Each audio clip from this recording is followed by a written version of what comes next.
Well, to begin with, I did bring some show and tell. You'll see in the back here. If you have time, if you want to, and if you don't, that's fine too. Mary talked me into this. Like I said, I keep saying my family doesn't even know all I did. You know, I keep it a secret because I don't like talking about myself, for one thing. I will start out with my childhood. I was from Illinois, born in Milford, Illinois, little farm town 100 miles south of Chicago. My dad was in the um, World War II. He came back, and after a short time, he and my mother divorced. So my mother and I, she worked so hard all of her life, but during that time, we lived in a little one bedroom, not apartment, bedroom, just her and I. And it was pretty rough for a while, but my mother never gave up. She didn't neglect me at all. She gave me anything I wanted, and which was probably the wrong thing to do. But anyway, she did. And finally, she saved enough that we got a little house. And she remarried when I was about 10 years old, and we moved to Milford, Illinois, another little farm town. And there I was so active in everything in high school. I was always a joiner. I was president of senior class, valedictorian, had a scholarship to U of I, and then got married and had two beautiful daughters there in Milford. But you might say that Federation, which is the General Federation of Women's Clubs, um, brought me to Arizona. In 1975, while I was attending a meeting of the General Federation of Women's Clubs at Mountain Shadows in Scottsdale, my husband drove down to Tucson, worked his way back up, and found a True Value hardware store for sale. We had owned a Dairy Queen in Illinois, in Milford. We had owned a True Value hardware store. He sold that. We headed west. We bought a True Value store in Coolidge, Arizona. Anyway, so that kind of started with my women's club, the General Federation of Women's Clubs, and I put a packet here. I'm not, because I don't want to go through the history with it, but the General Federation of Women's Clubs was founded in 1890. So we're going to be 131 years old, April 24th of this year. So it's a volunteer service organization. Many of you probably have never heard of it. It's like the Lions Club, the Rotary clubs, but it was women. And we were started with little clubs in towns, like every little town had usually a women's club. And in 72 and 74, I was the Illinois State Junior Director with a total of 226 clubs and over 9,000 junior members. My theme was Sea to Shining Sea, Unity Together. To represent the Junior Illinois Federation, visiting clubs and organizing a state convention in Chicago each May, getting guest speakers and clubs receiving awards for their participation in the projects. And all these projects mainly were local projects held in their own little towns, helping the libraries, health, schools, scholarships, and so forth. And we had a project for the state, was the Brain Research Foundation, at which I was, those 2 years I was director, I was on the board of the Brain Research Foundation. They raised $100,000 we gave them to start the groundbreaking for the Brain Research Foundation in Chicago. So this is in 1974. And so that was one of our projects. And the clubs really were very fortunate in raising a lot of money. And one of our main projects, I don't know if you ever heard of Project Hope and Project Care, but that was one of our projects, and we raised over $142,000 for in those 2 years, giving $65,000 annually to the Navajo Indian Project for dental and medical care in Bistai, New Mexico. That was one of our main projects. We were juniors, and that's 35 years and younger. And the senior clubs are 36 years and up, but the junior clubs, they were all very hardworking girls and in their own local communities, raising a lot of funds. Anyway, then, like I said, with the Brain Research Foundation, it was quite an honor to be on their board and attend the groundbreaking for their new facility at the University of Chicago. Traveling through Illinois, even as much as it was it's just amazing that these clubs can accomplish what they do. Sometimes maybe there are 10, 15 members in a club up to 100 or more, but they really work hard for their communities. And one of our projects mainly way back when the Federation started was the libraries. The Federation was responsible for beginning a lot of the libraries in the country. So in 74 to 76, then I was junior conservation chairman for the Federation. I coordinated for both the GFWC and Shell Oil environmental workshops that were held in Texas, Oklahoma, and New Mexico. And I was responsible for putting those conferences together for conservation. So that was for 2 years. So in 76, 78, I was nominated, elected, and installed at the Bicentennial Convention in Philadelphia as the director of junior clubs for the General Federation of Women's Clubs. There, too, at that time, we had over, just the juniors, we had 2,358 junior clubs with over 71,000 junior members in the United States. The General Federation is an international organization, so we had clubs like 37 other countries where we had clubs for the General Federation. Holly, is this a paid? Are you paid? No, it's all volunteer. Wow. So even you at the level you're at. I was paid my expenses. I didn't, when I traveled, they kept covering I didn't have that. But other than that, no, it's a volunteer organization. Our president is elected for 2 years. She lives at our headquarters in Washington, D.C. And it's a beautiful building, and I felt very lucky to be able to go there many times for board meetings and things in Washington, because being in Washington, you have a little bit more power and things that you can do, because we were big with the legislature and Congress and all that stuff. But no, it's all volunteers. Even little towns and their clubs, it's all volunteer. But she does get to live in headquarters for 2 years. It's the same thing like with Rotary. The president of Rotary lives in Evanston, Illinois, for the years that he's their president. But this is all women. But and she's completely very busy all the time. But anyway, we always held meetings, board meetings in Washington, or we went to Colorado. We were in Seattle. We'd always have a board meeting in September. One of the things that when we had it at headquarters, we was able to do was to either entertain with a reception or go to the White House and meet the First Lady. And I do have here is my picture with Pat Nixon. We met Pat. And my sister decoupaged that many years ago, so it's kind of fading now. But I met Pat Nixon, Betty Ford, and Rosalind Carter. But Pat was Mrs. Nixon, excuse me, was she came to our headquarters, and of all the three, she was the most gracious. I love Pat Nixon. She remembered from the years past of what we had done for the Federation, but she was really great. But then Betty Ford, we went to the White House, and with Rosalind Carter. And anyway, I do have this book that you don't have to read it. We'll take class next time. But this is a picture of our headquarters in Washington. It's beautiful. It's a beautiful home. Anyway, then we also had a board meeting in Hawaii, which was very nice. The only problem with these board meetings, you think you're going to get to see a lot, but no, you're in meetings all the time.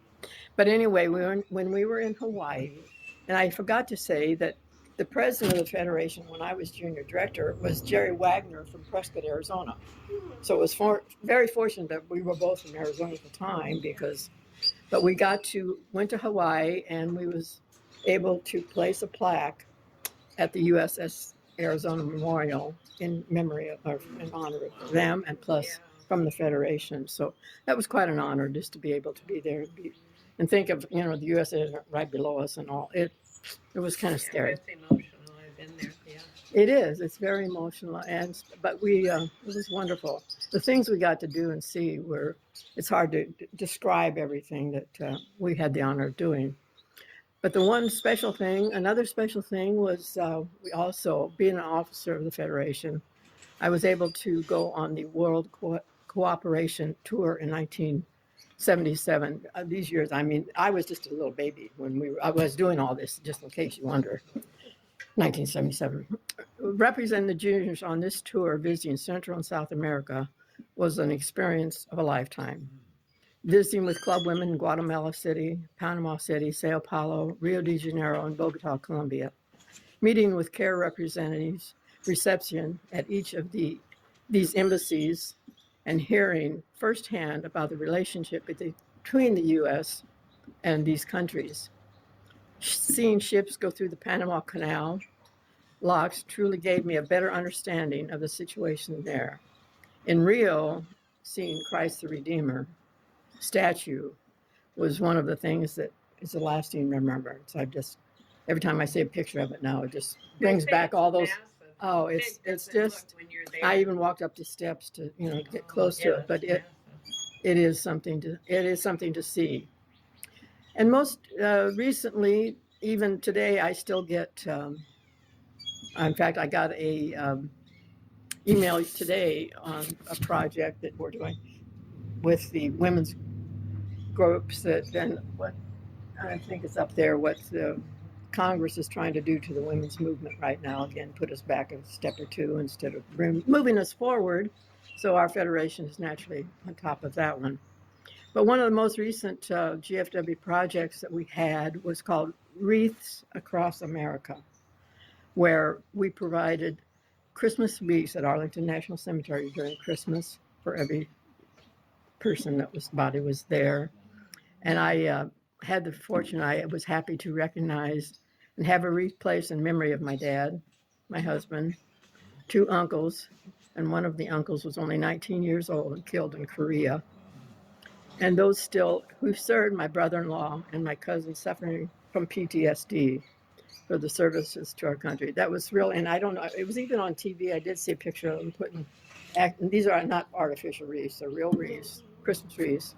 We were able to buy them for $15 a wreath, and they'd be placed there at Arlington. So it just brings back a lot of memories. Anyway, like I said, I do hear from them, reach the GF. We get daily emails and so forth, and they're right now to urge Congress to reauthorize the Violence Against Women Act, which is going on right now. We have long supported local domestic violence shelters and rape crisis centers, even before the first violence act was in 1994. We continue to support survivors of domestic violence in the organization. Memories and friends are unforgettable that I've met and still keep in contact with. I try to go, we have a convention every summer. Of course, with the COVID, we wasn't able to do it last year, but we have one every year. This year, it was supposed to be in June. It was supposed to be in Toronto, but that's been smashed. We can't go out of the country. But we are having one in August in Atlanta, of all places, too. But you get to see so many of the friends that I've known for years. And even all those years, it's amazing that some are still around. I'm probably the oldest junior director still alive that goes to these meetings and conventions, but it's a great time. My theme, and the GF continues to believe, service above self, to serve for the betterment of our communities, state, and GFWC together. So life after the GFWC, I came back to Coolidge, which was a relief after kind of 2 years of traveling, and probably the family, had to suffer a little bit. My one daughter was in high school at the time, but then I worked and managed the Coolidge High School bookstore, where and I was a cheerleader coach for my daughter Janet and Leah Lewis. And Jewel worked at she was reading director at the Coolidge High School at that time also. And I was going through a separation and so forth, and Jewel come to me and said, "Polly, would you want to come up and work at Channel 3? I said, "Oh, let me think about that for a minute." which didn't take more than a minute. She said, well, go up and talk to Dell, because he was taken over by then up to Channel 3. I did, and the life's media history. The Lewis family, KTVK, Channel 3, ABC, I worked there from 1982 to 2000. I was assistant to Dell, and I was also the secretary of the MAC board of directors, which was the family. Went through losing the ABC affiliation in 1995, becoming an independent station, and then becoming the #1 station in Phoenix, which we were very proud of. Of course, a few of my responsibilities, I mainly being the assistant to the owner of a major communication company. I coordinated and hosted all the suites for the clients. I coordinated all social events and meetings for the company, ordered and was responsible for all the supplies, the t-shirts and everything else that they ordered. I was the one. And I was kind of the sounding stage for a lot of the employees. They'd come up and try to talk, and, I was the mother superior, I guess. They'd think it was, but we had some good people there, very good people. But one of the things that I am a sports addict, I was able to coordinate and all the sporting events at our suites, which I also hosted all of the events at our suites. The Suns, ASU, Cardinals, Coyotes, Diamondbacks, the arena, and any concerts that were at the arena, which was a wonderful experience because I love being with people. And I'm going to just put this little note in because they said, because I'm still single, never went, and everything. And everybody'd say, well, I can't believe you don't meet somebody. And I said, well, all these old guys bring on these young girls. So there goes. I couldn't meet anybody, but sometimes, I was there, worked, and Dell was one, he didn't care how late you were there at night. You still need to be off of the office at 8 o'clock in the morning. So I was there 10 o'clock at night. But anyway, one little story that you all know, many of you baseballs don't know Mark Grace. Well, his friend was a friend of one of our salespeople, and they said, well, can you get him in for the Bears played the Cardinals? And he said, can you get him in the suite for the Cardinals? And I said, with the Bears, and I said, yeah, we'll get him in. So Mark Grace came with a friend and was in the suite. My mother was such a Cubs fan that I'm telling you, she knew every Cubs fan. Ryan Sandberg was her favorite, but she knew every Cubs player and everything. So I was talking to Mark about it, and he said, does that phone over there work? I said, yeah. He said, can you call your mother? I called my mother. She was in Illinois.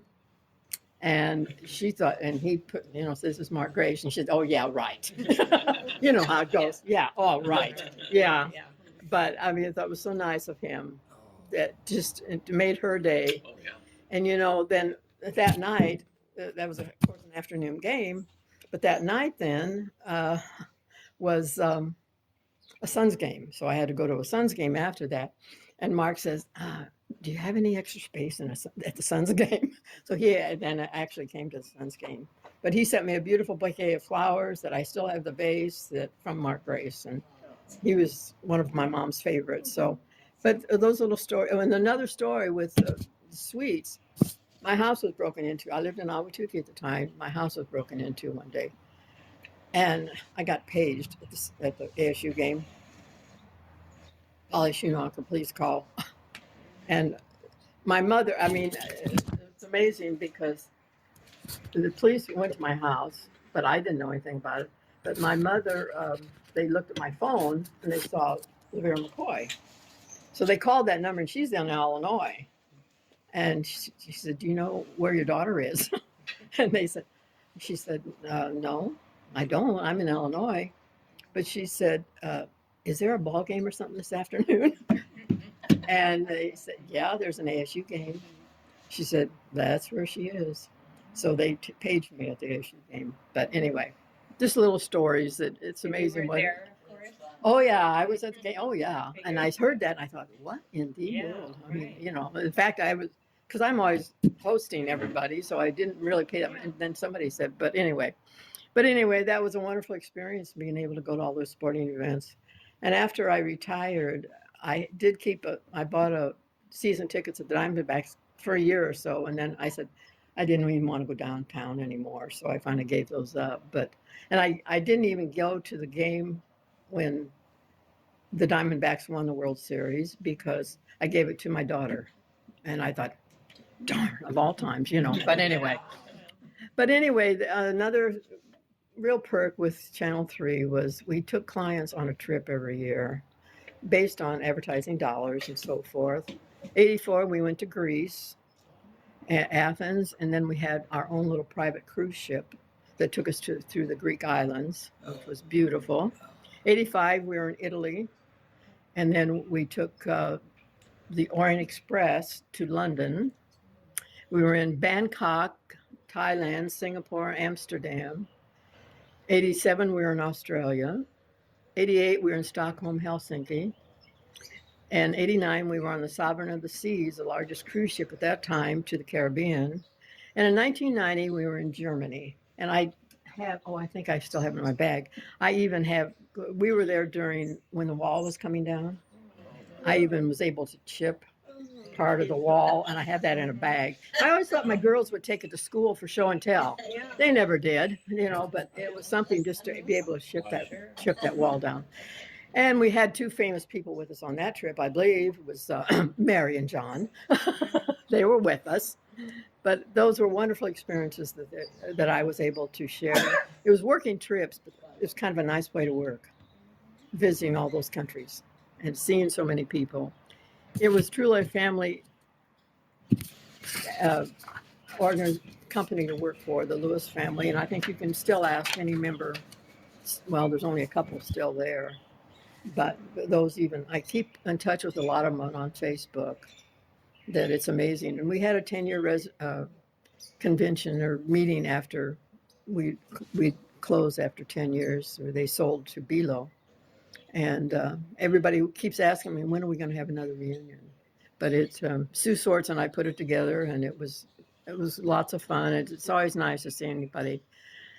The Lewis was always a special part of my family. They've been with me during so many things. A great loss, of course, and I brought the pictures of Del and Joel, and of Joel. They were truly a family. And thanks to Facebook, like I said, I've been able to keep it up with a lot of them. And so I retired in 2000 after the family sold to Belo in November 1999. So that was kind of the life there's so many stories I could tell, but I don't want to keep you any longer than I have to, or you want to stay. But life after Arizona's family, my family,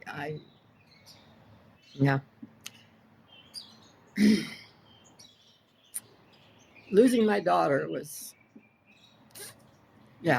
tough. It still is, even after all these years, but thank goodness I have the twins. And they're now 21 years old.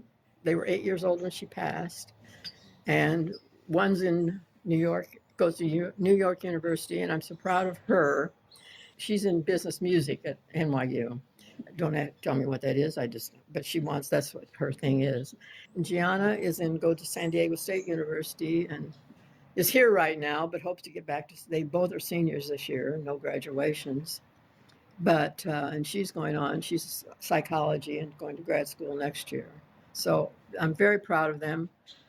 Like I say, I am still a member of the Women's Club. I belong to Los Noches Women's Club in Tempe. I belong to the Rotary Club. I've been a Rotarian since 2002. I've been past president. I still belong to the Tempe Downtown Rotary Club. And I've also been a past president of the Ahwatukee Lions Club. And of course, I don't forget HOBI. Mary will not let me forget HOBI. They're two great times, great friends, and helping to promote the history of media. Now that and I always ended my speeches in it because I spoke to 20 clubs or 20 states and during my term as GF Junior Director. I spoke from April to May. I was on the road continually, going from convention to convention with sometimes there were 1,000 women in the audience to 200 or whoever, but I was the keynote speaker for those events. And the friendships you make are just something that you'll have forever. So it's been my pleasure, and I always said, coming together is a beginning, keeping together is progress, and working together is success. So, and I have things up there like, okay, more. I could go on about the Federation because it was endless, and what an experience for this little girl that didn't have hardly a home and when she was 6 years old, but managed to work through it and had a wonderful mother that really had a wonderful stepfather and a wonderful sister and family and all. But it's amazing what you can do if you set your mind to it. And I've always been a joiner until I've reached this age. Now I'm stepping back, but I still belong. So that's my story.